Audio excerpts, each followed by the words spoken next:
Hi everybody, it's Raina. It is Friday, TGIF. Hello everybody. I hope you're feeling well, you're doing well, and everybody who's had COVID.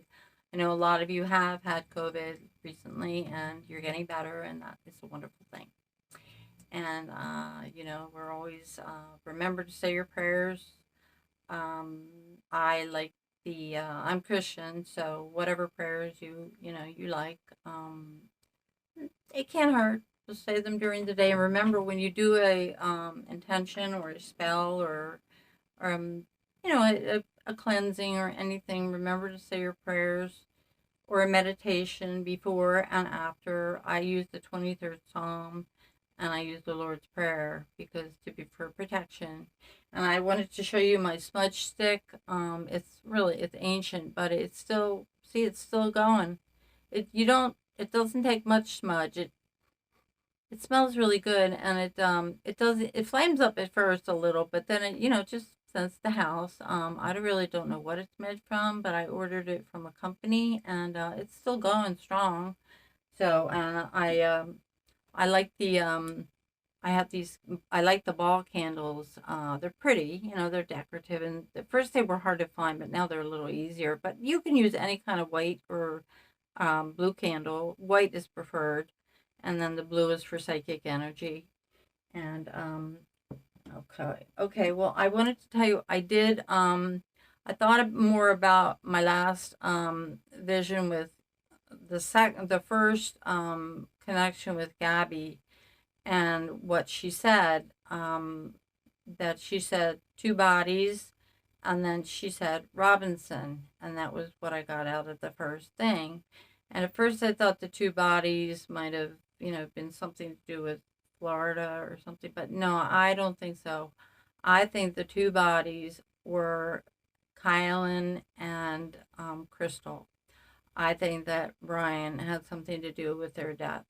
And I think that's what she was trying to tell me because I've been reading up on some, more information about the case, and it seems like Brian was staying like right near where Kylan was working, the co-op where she was working, and he was staying at the motel like two parking lots away where the police put him because Brian and Gabby had a fight outside in the parking lot of where Kylan worked, and somebody called the police. I don't know who called the police, but they came and they split them up, and they told him to stay at a motel that night, and he sent him over to a motel that was like two parking lots away. And the girls were camping. They were sort of living the van life too, but they were living in that town in Moab, if I pronounced that right. Anyway, so it was just too much of a coincidence that he was right there, and they had told their friends about the creepy guy, and they'd moved their campsite, and it wasn't a place where you would think you would be in danger. It was all everybody knew each other, small town, anything. So I think when she said two bodies, it was that those were the girls. There were actually three, but the man was a suicide. So unfortunately, but I think that was a brutal murder of those two women, and they were found partially in a stream, and so was Gabby. And I don't know, maybe Gabby found out about the murders. I mean, it was very close proximity. I'm just saying, I have a very. She said two bodies, and I believe that she was trying to tell me that he had something to do with it, and I believe it because I think he's done this before. Anyway, and the second thing, as we know, she said was Robinson, and I mean, it was clear as a bell, just like other stuff. And of course, I looked everywhere in her case, that I could find on the internet. There wasn't really that much because the police haven't, like offered us that much information, which is why social media goes crazy into a feeding frenzy on these things because the police don't tell you anything.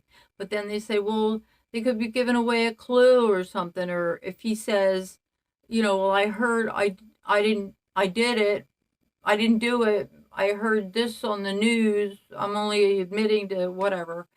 So, but, you know, it's very frustrating for everybody else to. I mean, he's been a suspect in most people's minds since the beginning. When he came home without his fiancee in his fiancee's van. I mean, the father was furious, like, where's my daughter? And they didn't even report her missing. I mean, because they didn't know she was missing, the family, because he didn't even tell them. And then he goes camping a couple of days later with his family. And the sister's saying they're cooking s'mores over the fire and they had a nice little camping trip. Well, they knew something was wrong because Gabby didn't come home with him. And it was her van. I mean, weren't they a little bit concerned about this woman that lived in their house that was going to be their daughter-in-law? I mean, the whole thing was weird. And, but anyway, so that's what I think. And I think the police should have nabbed him right away.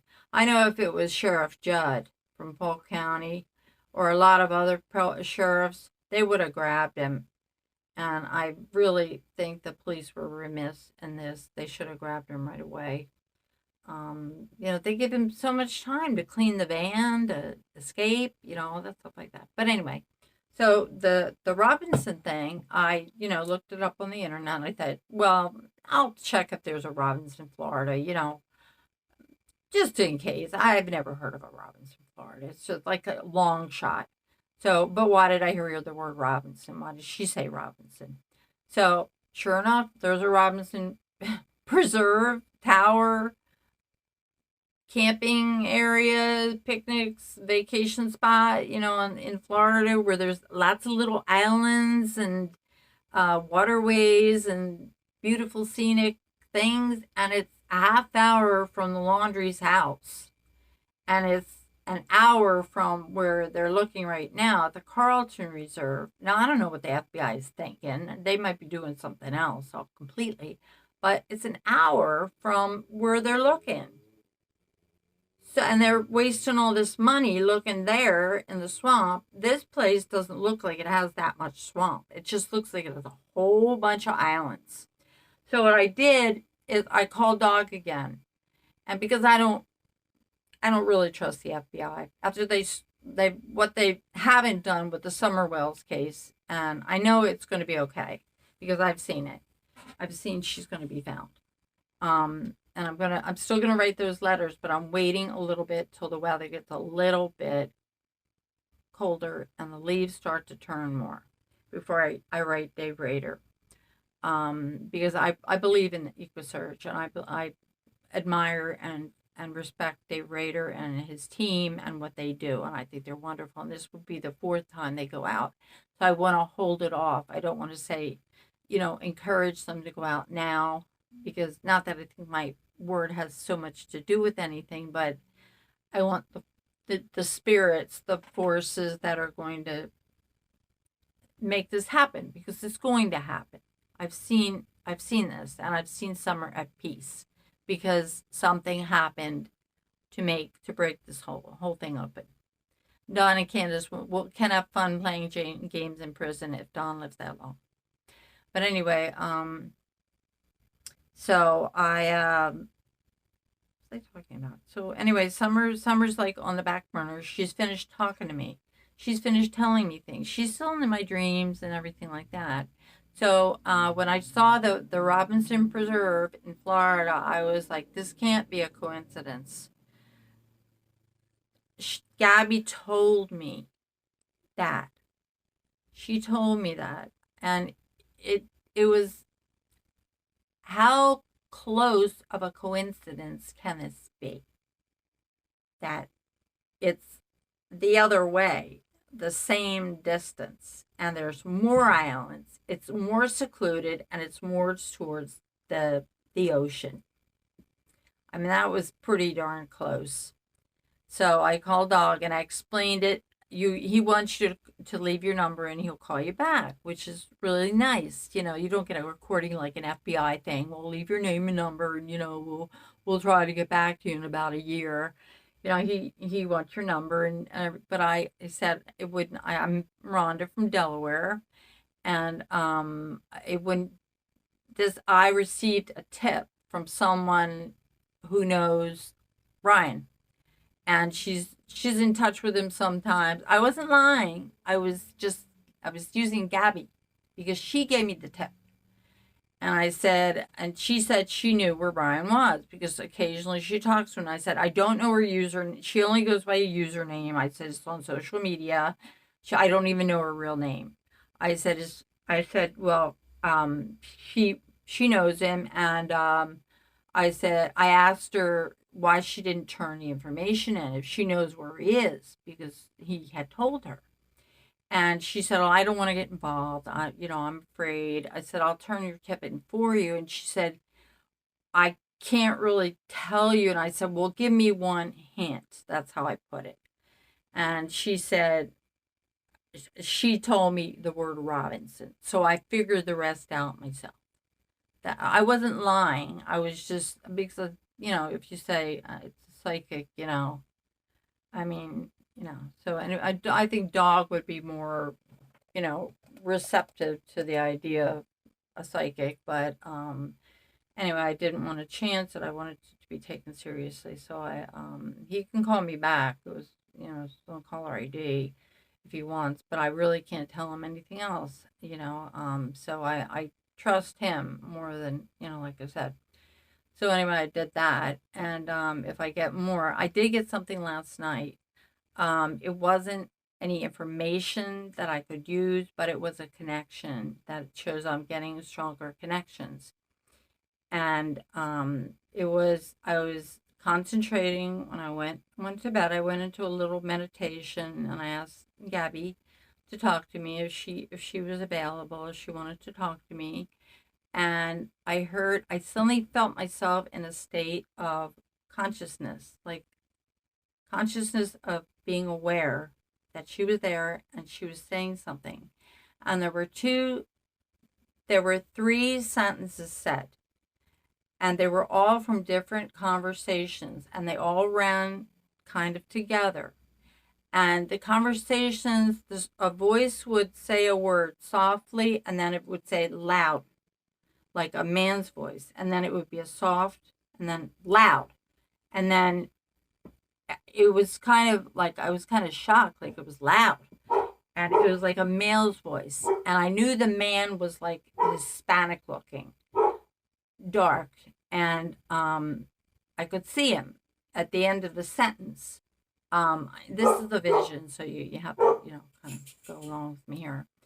But I couldn't remember what he said, what the conversation was about, but it was a connection. So that's good. That means I'm connecting. And she came in pretty quickly.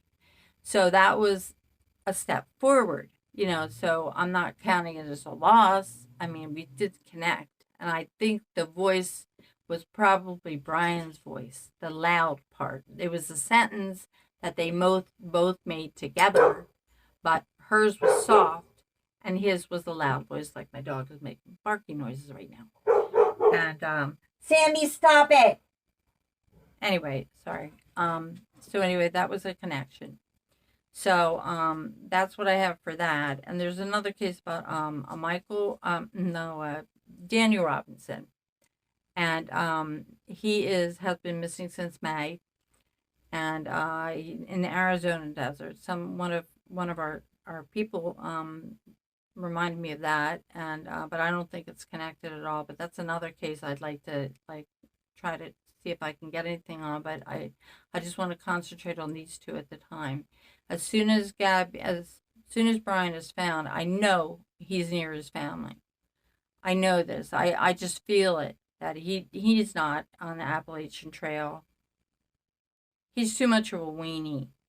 He would freeze his butt off. He's not a survivalist. He's close to home. And I think that's why they're looking close to home too. Because he went into one of the parks. They three of them went in and only two of them came out, the parents. So that's why they're checked into swamps and where he went in, but he's not there anymore. I believe he's at the Robinson Preserve. And if anybody wants to use that tip, that's fine. You could just say whatever you want to say. You heard it from somebody or heard it from a blonde haired psychic who needs her hair tinted a little bit because her dark blonde is coming in and a little gray. But anyway, it's driving me nuts. But so that's what we have so far. And I'm working on it and I'm looking forward to when the leaves turn for summer because to see what's going to happen. And Don and Candace are doing crazy crap again, and I don't even follow that anymore. You know, I don't. It drives me nuts. So I think that's everything. I'm feeling much better, and thank you to everybody who wished me, get wells, and I wish everybody else get wells. And I am setting up another page. The page I have right now, I'll probably set up for to do readings for a small fee, probably like $30 for like a full tarot, and numerology, and then dream interpretation will be much much less. If you have a recurring dream that you want to talk about or something, and of course with the tarot card reading, you can contact me afterwards and we can talk about it, and however many times you need to talk about it. I'm not, and obviously in this for money. I want to help people and I want to keep, teaching, and things have just been a little crazy and I was sick for a month. So I'm trying to get my doctor, my nurse practitioner to, uh, they're going to do it since I got so sick from the vaccine, to write me a general letter if I have to show anybody that I have been vaccinated once and I tried, but I do not want to get sick again. And I just am happy that I'm up and I'm doing stuff and I'm able to come on again. And so anyway, I'm going to start working on the page that you're going on, but I want to I'm trying to get my songs on the other page I have, which is Rhonda Bendig. That's my family name, my mother's maiden name, and she was from East Prussia, and I didn't want to use my real name because I trust you guys, but I still want to do singing too. I've only got one song on there, so if you want to check out Rhonda Bendig and check out, I did Wild Horses. I enjoy singing. I love it. I'm trying to get my playlists together, and I don't know if I can transfer from one page to the other because I had to change my email account to get another YouTube page. I had to change to another email. I had to make another one up, and so I want to continue with my writing and my singing. I really have fun with it, and it's good for me. It keeps me out of trouble, and so that's it. So I'll have the PayPal or whatever I'm gonna do ready in a couple days so I can start accepting readings. I'll probably have to delete some videos and then I'll probably redo a lot of them and put them, do them again. Because I love getting dressed up and doing weird things with my hair, and I have shawls and Stevie Nicks attire and all kinds of props and things. And I just like to go, wild. And I miss doing open mics because when COVID hit, of course, they shut everything down. And I was working with a songwriter a long distance, and we were working on originals, and that stopped because he got jealous that I was doing a project with somebody else. He turned into a little sissy, and I'd like to, do that again. But there's lots of other things, and I'm doing a lot of baking and cooking now that I'm feeling better, and for my husband, and he enjoys it. He's very thin and very 6'6" and like 190 pounds, so he can. I try to keep him fed, but he's always trying to gain weight. So anyway, I think that's it. So we're just waiting on the summer case, and anything new that comes out is usually just some speculation or something weird that Don or Candace did or the Dr. Phil show. I'm not watching it. In fact, I never found that John Walsh special. I've been looking for it, and we didn't have the Discovery Channel on our TV, and we didn't have that channel. And I've been looking for the clip. Somebody said it wasn't very long, but at least it, brought some awareness. I'm still looking for Michael Vaughn, but he's nothing about him anymore. So I'm wondering if the parents didn't have something to do with it, or why he suddenly disappeared from the media. Kind of worried about that. So anyway, I guess I'll talk to you soon, and I'll keep. I'm gonna try to contact Gabby tonight. See what she has to say. My nose is itching, and I don't know why. And anyway, so I wish you well, and I hope you stay well. And I love you, and I will talk to you soon. If I get something from Gabby tonight, I will. As soon as Brian's found, I think that's all we can do with Gabby. Um, you know that that would be it. Um, because and then summer is coming. Her time is coming up too, and then we'll move on, and I'll get more involved in.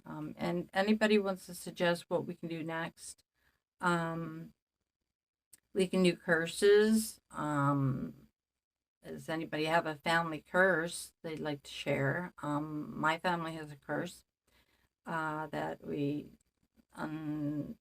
well, actually has been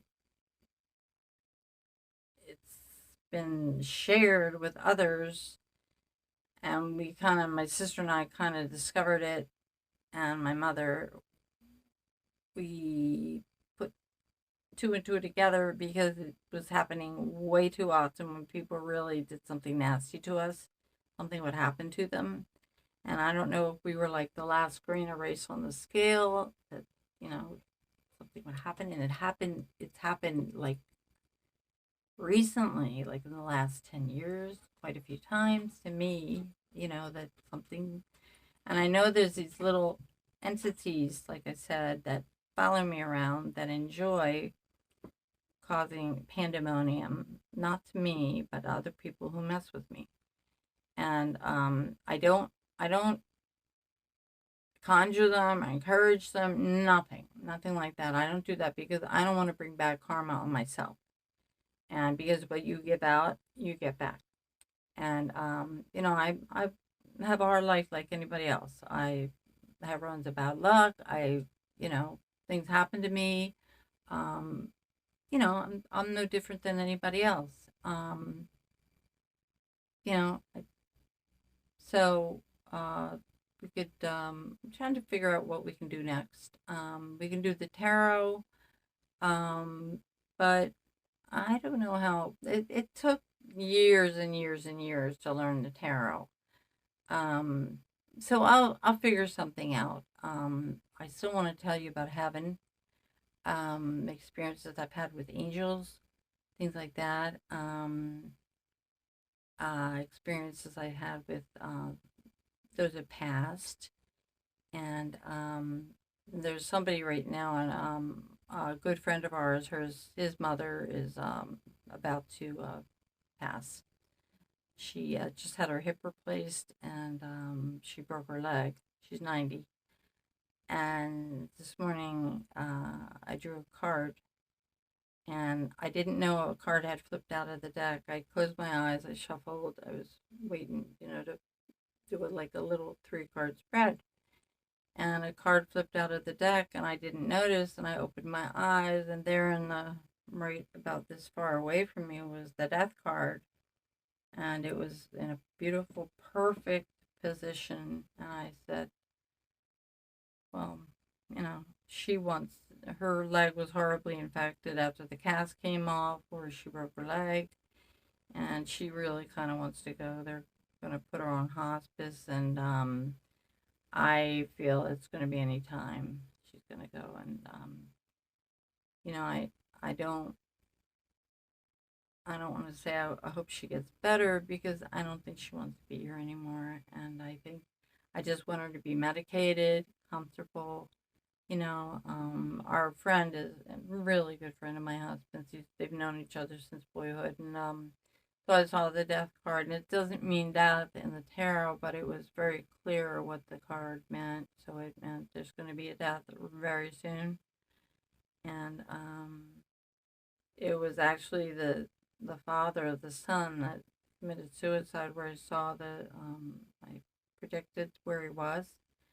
I just want her to be out of pain, and I think she wants to go. And I told Bobby, I said, tell Buddy just, to, I'm sure he knows this, that tell her it's okay to, to go if she, because we told my mother she died of lymphoma, and we both told her, my sister and I, that we would be fine. The kids would be fine. She was okay to go. She was in a coma, but I could see her trying to look at me when I last saw her, and I held her hand, and she was all swollen up with fluids, and she was in the hospice for one day, and we told her, and that same day she passed. And sometimes they need you to tell them it's okay to go, because they're hanging on for you, and they're already talking to their relatives. They look like they're talking to themselves, but they're not. They're talking to people, that have passed, they're already partially there. Um, you know, they can they're already partially there. So it's just that they be kept comfortable and given the happy juice, so they'll be, because heaven is an absolute amazingly beautiful place. Warm, your home. It's home. So we'll talk about it at another time. I'd like to share that. And so I love you, and I'll talk to you soon.